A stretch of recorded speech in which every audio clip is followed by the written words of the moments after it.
θερμοσύφωνα του γαζιού θερμαίνει αμέσως το νερό και έτσι δεν χρειάζεται να περιμένει κανείς μια ώρα για να κάνει πάνη. Και όσο το γκάζι είναι αναμένο, τρέχει διαρκώς ζεστό νερό.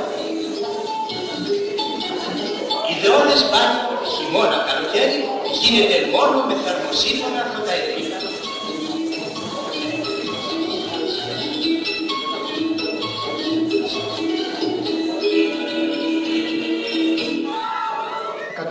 Χρόνια μετά από την έναρξη της λειτουργίας του, το εργοστάσιο φωταερίου, η πρώτη μονάδα παραγωγής ενέργειας στην Αθήνα αλλά και στην Ελλάδα, γίνεται το πρώτο βιομηχανικό μουσείο της πρωτεύουσας.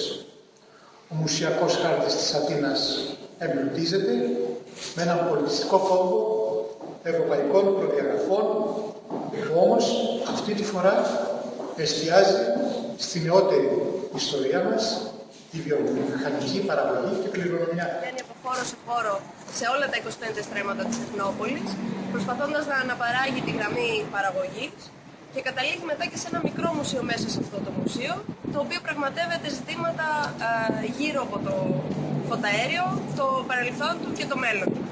Έχουμε επιλέξει μερικούς σταθμούς πολύ χαρακτηριστικούς για να μην καταναλώσουμε περισσότερο από το χρόνο σας.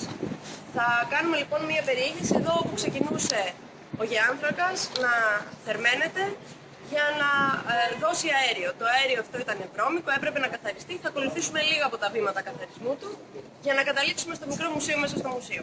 Ναι, είναι ένα μπλοκ από κορνούτα διπλό που κλείνει, το οποίο αντιλαμβανόμαστε εμείς στο εργοστάσιο σε ένα μικρόκοσμο, όλες οι αλυσίδες του οποίου είναι εξίσου σημαντικές για να λειτουργούν. Έτσι, εκτός από τον βιομηχανικό εργάτη, υπάρχει ο επιχειρηματίας. Και εξηγούμε πως από ένα σημείο και πέρα, στη δεύτερη φάση λειτουργίας ο επιχειρηματίας ήταν ο Δήμος. Δίνουμε τις απαραίτητες πληροφορίες ή κάποιος κλέβει νομίζω, πριν φτάσουν. Οι οποίες είναι ατμομηχανές